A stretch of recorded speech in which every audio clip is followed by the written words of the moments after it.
قابل احترام سامعین، محترم بزرگوں، نوجوان ساتھیوں، پیارے بچوں اور میری پردہ نشین ماں اور بہنوں، ہر قسم کی حمد و ثنا، کبریائی، بڑائی اللہ سبحانہ و تعالیٰ کے لیے ہیں۔ بے شمار درود و سلام اللہ کے آخری نبی احمد مصطفیٰ محمد مصطفیٰ صلی اللہ علیہ وسلم پر رحمت و بخشش کے دعائیں ہوں، صحابہ کرام، تابعین اعظام اور محدثین کرام کے لیے۔ قابل قدر سامعین، سورہ نساء کی آیت نمبر 148 آپ کے سامنے میں نے پڑھی ہے۔ اللہ تعالیٰ نے اس آیت میں ارشاد فرمایا، لا يحب اللہ الجہر بالسوء الا من ظلم، کہ اللہ رب العالمین برائی کے ساتھ آواز بلند کرنے کو ناپسند کرتے ہیں۔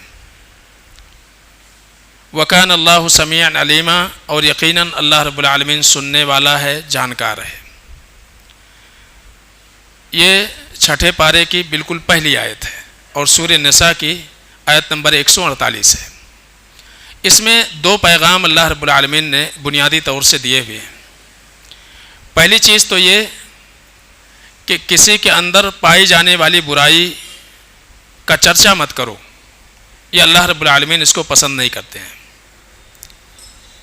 بلکہ شریعت ہمیں یہ تعلیم دیتی ہے کہ اگر کسی کے اندر کوئی کمی ہے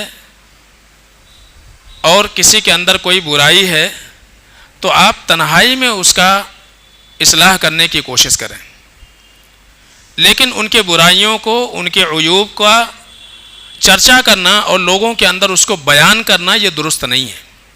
یہ اللہ رب العالمین بالکل پسند نہیں کرتے ہیں۔ لا يحب اللہ الجہر بالسوء من القول الا من ظلم۔ دوسری بات جو اللہ رب العالمین نے اس میں بیان فرمائی، اور یہ آیت جس بات کی طرف ہمیں رہنمائی کرتی ہے وہ یہ ہے کہ برائی انسان تنہائی میں کرے یہ تو برائی ہے ہی، لیکن برائی کا وبال بڑھ جاتا ہے اگر انسان اس برائی کو اعلانیہ طور سے کرے۔ تو دونوں چیزیں اللہ رب العالمین کو انتہائی ناپسند ہے۔ ایک تو یہ کہ کسی کے اندر پائے جانے والے عیوب کا چرچا کیا جائے، اس کو بیان کیا جائے، یہ تو ناپسندیدہ ہے ہی، اور ساتھ میں یہ بھی ناپسندیدہ ہے کہ برائیوں کو کھلے عام کیا جائے۔ یہ دو پیغام اللہ رب العالمین نے اس آیت میں دیے۔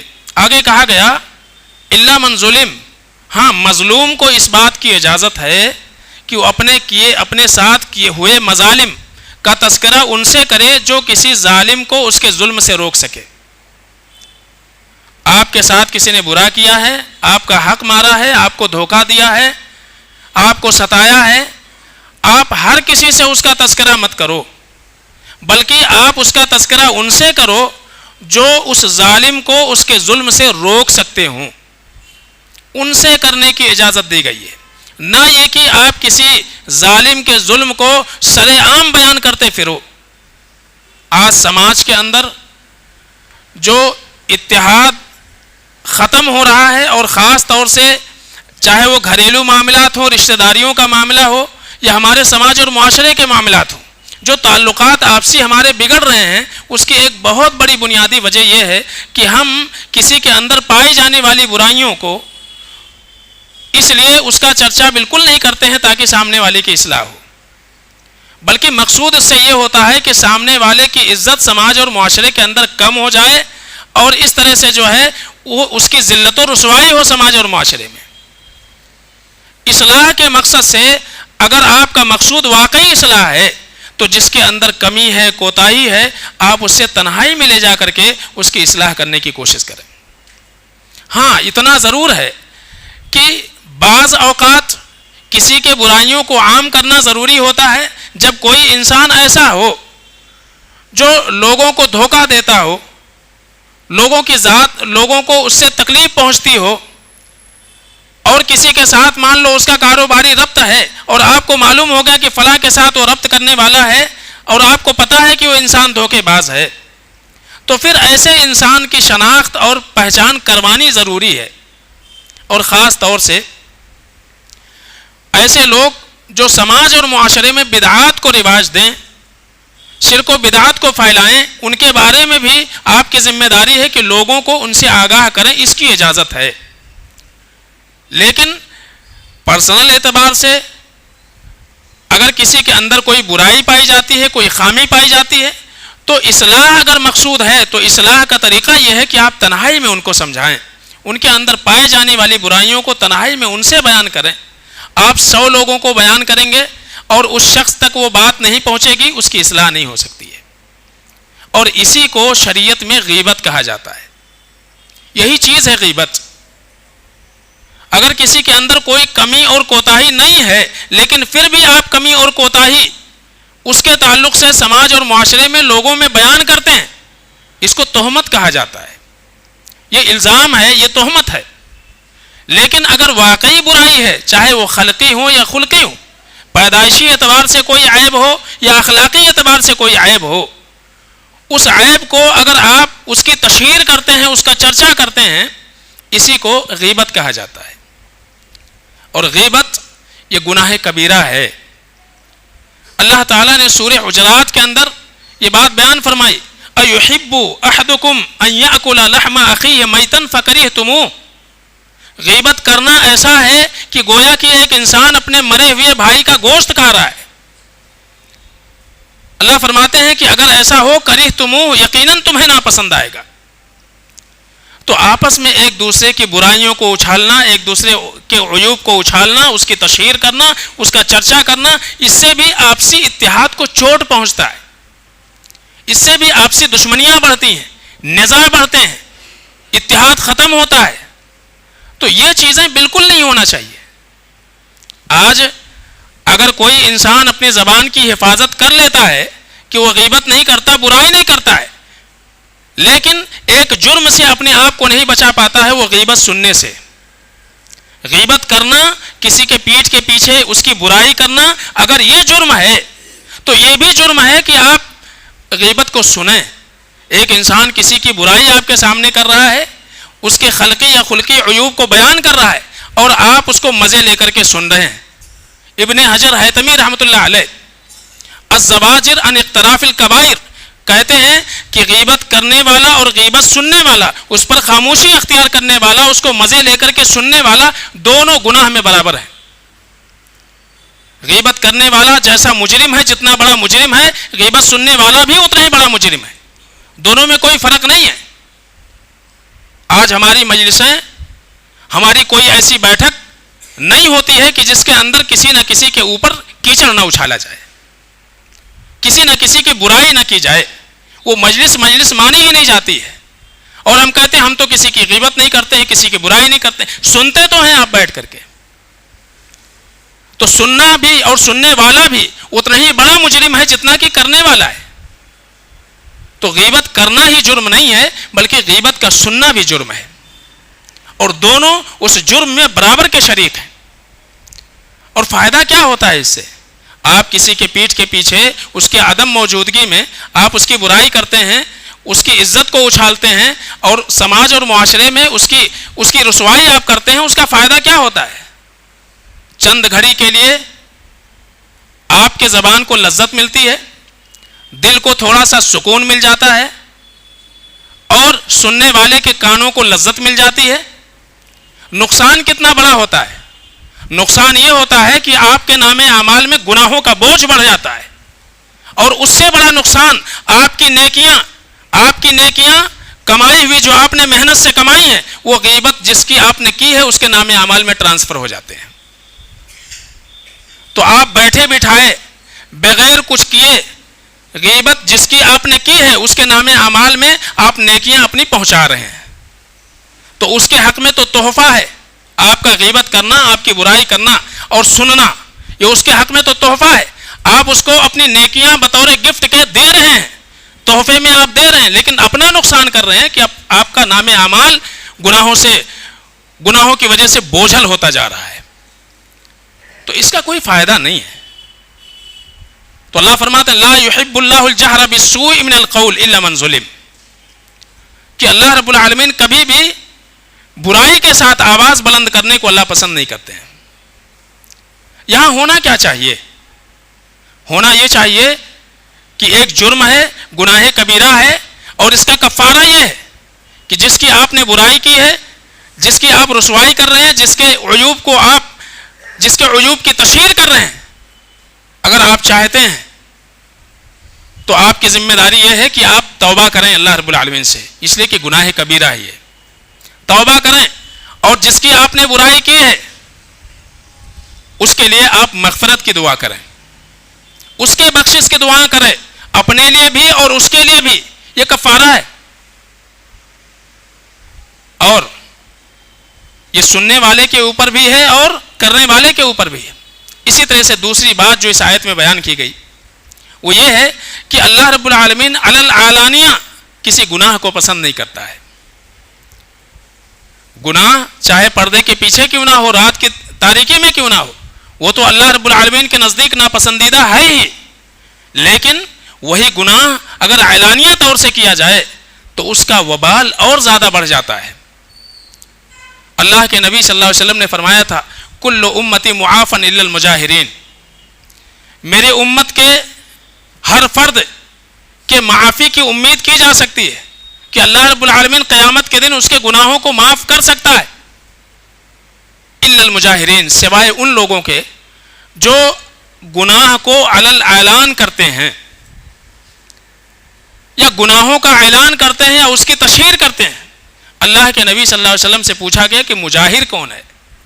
تو آپ صلی اللہ علیہ وسلم نے فرمایا کہ ایک انسان نے تنہائی میں رات کی تاریکی میں کوئی جرم کیا، کوئی گناہ کیا، وہ اس کے علم ہے اور اللہ کے علم میں ہے، اللہ تعالیٰ نے اس کے اوپر پردہ ڈال دیا، کسی انسانی آنکھوں نے اس کو دیکھا نہیں، سنا نہیں، لیکن صبح ہوئی یہ انسان اپنے کیے گئے گناہ کی تشہیر کر رہا ہے خود ہی، میں نے آج رات ایسا ایسا کیا ہے، میں نے ایسا ایسا عمل کیا ہے، ایسی ایسی بات کی ہے، ایسا ایسا کام کیا ہے۔ یہ کیا ہے؟ یہ مجاہر ہے۔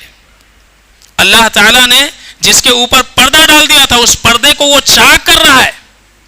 تو اللہ کے نبی صلی اللہ علیہ وسلم نے فرمایا میرے امت کے ہر فرد کی معافی ہو سکتی ہے سوائے مجاہر کے۔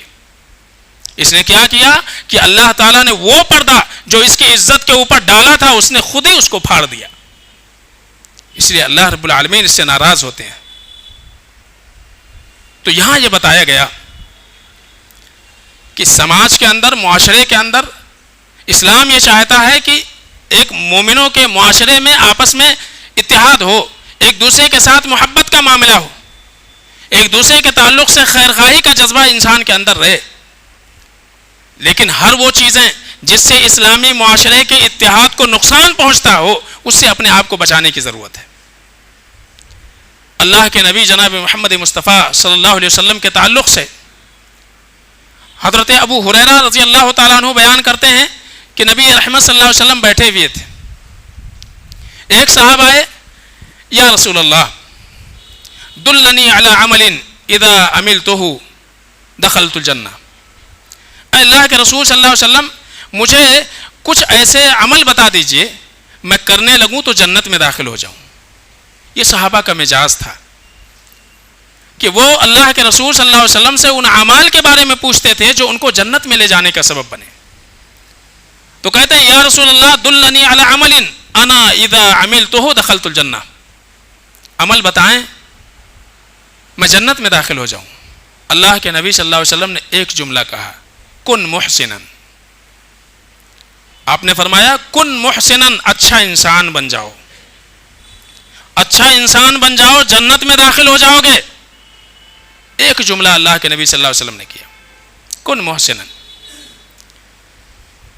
سوال کرنے والے نے پوچھا کیف اعلم انی محسن، اے اللہ کے نبی صلی اللہ علیہ وسلم پتہ کیسے چلے گا کہ میں نیک ہوں، اچھا انسان ہوں؟ یہ کون طے کرے گا کہ میں اچھا انسان ہوں یا نہیں ہوں؟ اس لیے کہ ہر انسان اپنے آپ کو اچھا سمجھتا ہے، اور آپ کہتے ہیں کہ اچھا انسان بن جاؤ جنت میں داخل ہو جاؤ گے، تو یہ کون طے کرے گا، کون بتائے گا؟ آپ نے کہا سل جیرانک، تمہارے قریب کے لوگ بتائیں گے، تمہارے قریب کے لوگ یہ بتائیں گے کہ تم اچھے ہو یا اچھے نہیں ہو، ان سے پوچھو۔ فَإِنْ قَالُوا أَنَّكَ مُحْسِن فَأَنْتَ مُحْسِن وَإِنْ قَالُوا أَنَّكَ مُسِيء فَأَنْتَ مُسِيء، اگر وہ لوگ تمہارے بارے میں یہ کہیں تمہارے عدم موجودگی میں بڑا اچھا انسان ہے، تو سمجھ لو تم اچھے انسان ہو، اور اگر تمہارے پیٹھ کے پیچھے یہ بیان کیا جا رہا ہے فلاں بہت ہی برا ہے، تو یہ سمجھ لو کہ آپ سب سے برے ہیں۔ تو اللہ کے نبی صلی اللہ علیہ وسلم نے فرمایا کن محسنن، تم جو ہے اچھے انسان بن جاؤ، نہ نماز کا تذکرہ، نہ روزے کا تذکرہ، نہ حج کا تذکرہ، نہ زکوٰۃ کا تذکرہ۔ اللہ کے نبی صلی اللہ علیہ وسلم نے کہا اچھے انسان بن جاؤ۔ یہی وجہ ہے کہ غالباً حکیم الترمذی رحمہ اللہ نے ادب النفس کے اندر، اور اسی طرح سے ابن قتیبہ رحمۃ اللہ علیہ نے عیون الاخبار میں حضرت عمر بن خطاب رضی اللہ تعالیٰ عنہ کے حوالے سے ایک بات لکھی ہے۔ وہ کہتے ہیں کہ ایک شخص نے حضرت عمر بن خطاب رضی اللہ تعالیٰ عنہ کے سامنے ایک آدمی کی تعریف کی۔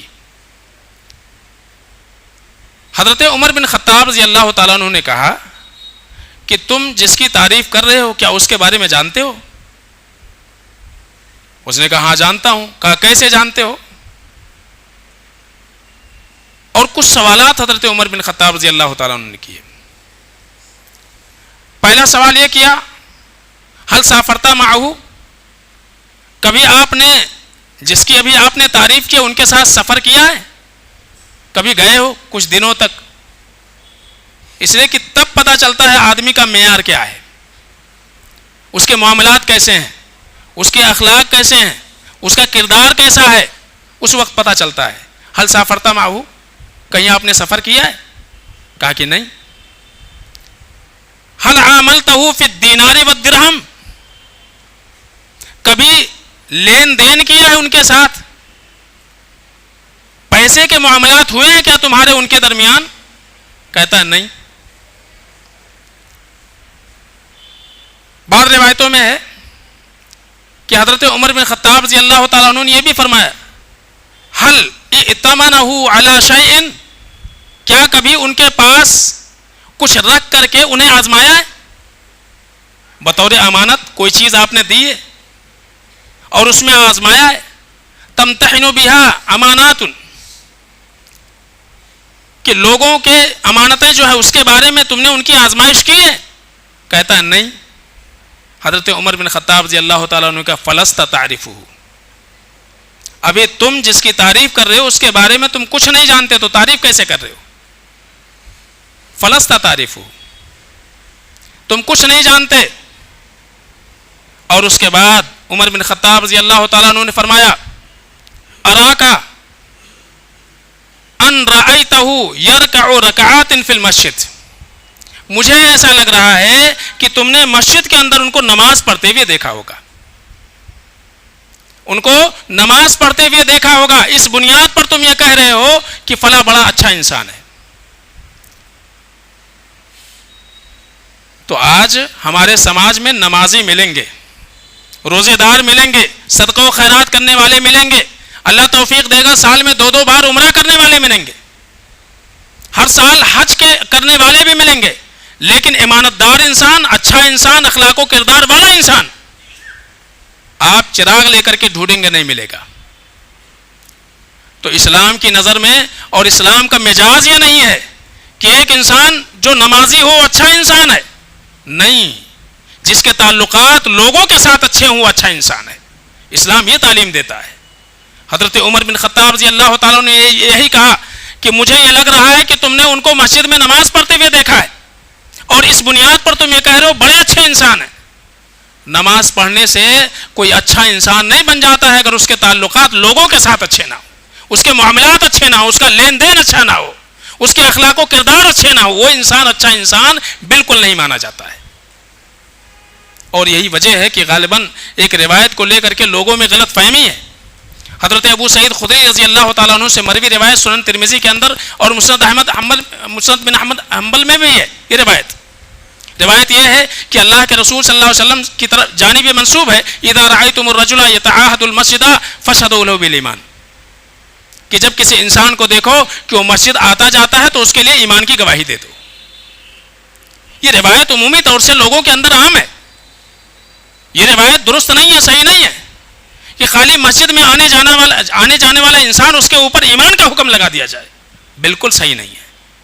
ایک تو سندن درست نہیں ہے روایت، اور دوسرے صحیح حدیث کے خلاف بھی ہے یہ، اس لیے کہ ایمان ایک باطنی عمل ہے، ایمان ایک باطنی عمل ہے، اور باطنی عمل صرف اللہ جانتا ہے اور بندہ جانتا ہے۔ آپ بالجزم کسی کے بارے میں نہیں کہہ سکتے مومن ہے۔ ہاں، مسلمان نماز پڑھتے ہوئے دیکھ رہے ہیں، روزہ رکھ رہا ہے، زکوٰۃ دے رہا، مسلمان ہو سکتا ہے، ایمان والا اللہ بہتر جانتا ہے۔ تو اس لیے فشہدوا لہ بالایمان جو یہ معاشرے کے اندر عام ہے، صحیح نہیں ہے روایت، اور حدیث کے مخالف بھی ہے۔ کیسے؟ صحیح بخاری صحیح مسلم میں ایک روایت موجود ہے عامر بن سعد بن ابی وقاص رضی اللہ تعالیٰ عنہ سے، وہ کہتے ہیں، سعد بن ابی وقاص رضی اللہ تعالیٰ عنہ کہتے ہیں رسول اللہ صلی اللہ علیہ وسلم کی مجلس میں بیٹھا تھا، میرے ساتھ اور کچھ لوگ بھی تھے، آپ کے پاس کچھ مال تھا، آپ نے اس مال میں سے جس کو جتنا چاہا اللہ کے نبی صلی اللہ علیہ وسلم نے دیا، ایک کو چھوڑ دیا، باقی سب کو دے دیا، ایک کو چھوڑ دیا۔ اور میں یہ سارا ماجرا دیکھ رہا ہوں، جس کو چھوڑا وہ انسان میرے نزدیک بڑا عزیز تھا، میں اس کو بڑا اچھا انسان سمجھتا تھا۔ تو جب وہ سارے لوگ اٹھ کے چلے گئے، میں اللہ کے نبی صلی اللہ علیہ وسلم کے پاس آیا اور میں نے چپکے سے کہا، یا رسول اللہ فإنی أراه مؤمنا، اے اللہ کے نبی صلی اللہ علیہ وسلم، آپ نے جس کو نظر انداز کر دیا، اس کو کچھ نہیں دیا، اللہ کی قسم فواللہ انی أراه مؤمنا، اللہ کی قسم میں ان کو مومن سمجھتا ہوں، ایمان والا سمجھتا ہوں۔ اللہ کے نبی صلی اللہ علیہ وسلم نے حضرت سعد بن ابی وقاص کے جملہ سنا، آپ نے کہا او مسلمن، آپ نے کہا مسلمان۔ کہتے ہیں پھر میں خاموش ہو گیا، تھوڑی دیر پھر جو ہے اس کے بارے میں جو کچھ میں جانتا تھا اس نے پھر مجھے مجبور کیا، اور پھر میں اللہ کے نبی صلی اللہ علیہ وسلم کے پاس آیا، پھر وہی بات دہرائی میں نے، پھر آپ نے کہا او مسلمن۔ جب 3 بار ہو گیا تو اللہ کے رسول صلی اللہ علیہ وسلم نے ہم کو بلایا اور ہم سے کہا کہ اے سعد، پہلی بات تو یہ کہ میں کس کو دیتا ہوں، کس کو نظر انداز کرتا ہوں۔ اے سعد، جب یہ محسوس کرتا ہوں میں کہ اگر کسی کو میں نظر انداز کر دوں، نہ دوں، تو اس کا نہ ملنا یہ اس کو جہنم میں پہنچانے کا سبب بن جائے گا، تو میں اس کو نواز دیتا ہوں اور اس کو نظر انداز کر دیتا ہوں جو میرے نزدیک سب سے زیادہ عزیز ہوتا ہے، اس لیے کہ اس کے اسلام کے اوپر ہمیں بھروسہ ہوتا ہے کہ وہ باقی رہے گا۔ لیکن جس کو میں نے دیا ہے ان کے اسلام کے بارے میں ہمیں خوف تھا، ایسا نہ ہو کہ انہیں نوازا نہ جائے، وہ اسلام سے پھر جائیں۔ ابھی ان کا جو ہے زمانے جاہلیت سے بڑا قریب دور ہے، تو ایک تو نظر انداز کیے جانے کی وجہ اللہ کے نبی صلی اللہ علیہ وسلم نے بیان کی، اور دوسرے حضرت سعد بن ابی وقاص رضی اللہ تعالیٰ عنہ کی اصلاح بھی فرمائی کہ آپ بار بار کریں فواللہ انی أراه مؤمنا،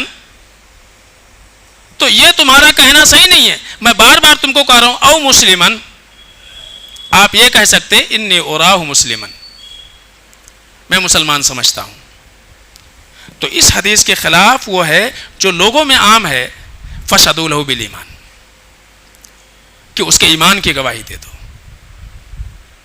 تو یہاں اللہ کے رسول صلی اللہ علیہ وسلم نے واضح کر دیا کہ انسان کے اگر معاملات اچھے ہیں لوگوں کے ساتھ، نماز یہ تو انسان کو برائیوں سے روکتی ہے، لیکن مسئلہ یہ ہے کہ مسجد کے حد تک ہمارے معاملات اچھے ہوتے ہیں، لیکن مسجد کے باہر کی زندگی، ہمارے شادی بیاہ، ہمارا لین دین، ہمارا کاروبار، ہماری تجارتیں، لوگوں کے ساتھ ہمارے تعلقات، پڑوسیوں کے ساتھ ہمارے معاملات، رشتہ داروں کے ساتھ ہمارے تعلقات بالکل اسلامی نہیں ہوتے ہیں۔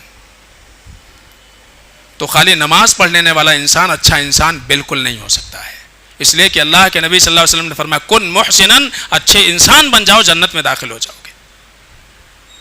تو اچھے انسان میں جہاں اللہ کے ساتھ ہمارے ربط و تعلق اچھے ہونی چاہیے، وہیں بندوں کے ساتھ بھی ہمارے ربط و تعلق اچھے ہونی چاہیے، تب جا کر کے ہم اچھے انسان بن سکتے ہیں۔ تو اللہ کے نبی نے فرمایا تھا اگر تمہارے قریب کے لوگ تم کو جاننے والے یہ تمہارے بارے میں تمہارے پیٹھ کے پیچھے چاپلوسی کے لیے نہیں، اللہ کے لیے وہ تمہارے بارے میں تم کو اچھا کہتے ہیں، آپ اچھے ہو، لیکن اگر ان کا فیصلہ اور ان کی سوچ تمہارے بارے میں بری ہے تو سمجھ لو آپ برے ہو۔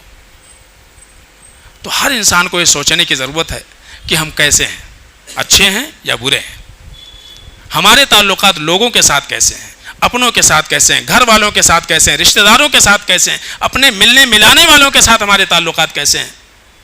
یہ پیمانہ ہے کہ انسان اپنے آپ کو جانچ سکتا ہے کہ وہ کیسا ہے۔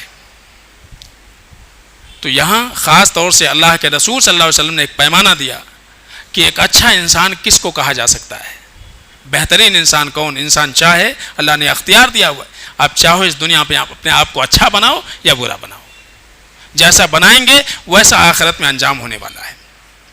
اللہ رب العالمین سے دعا ہے کہ العالمین ہم سب کو کتاب و سنت کے روشنی میں اپنے اخلاق و کردار کی اصلاح کی اللہ توفیق عطا فرمائے۔ العالمین ہم میں جو بیمار ہیں اللہ انہیں شفا عطا فرمائے۔ العالمین جو پریشان حال ہیں ان کی پریشانیوں کو اللہ حل فرمائے۔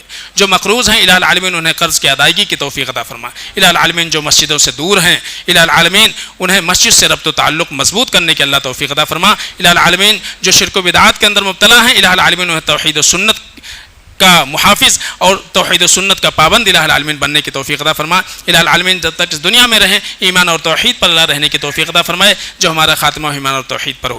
بارک اللہ لنا ولکم فی القرآن الحکیم ونفعنا وإياکم بالآیات والذکر الحکیم، انہ تعالی جواد کریم ملک رؤوف الرحیم۔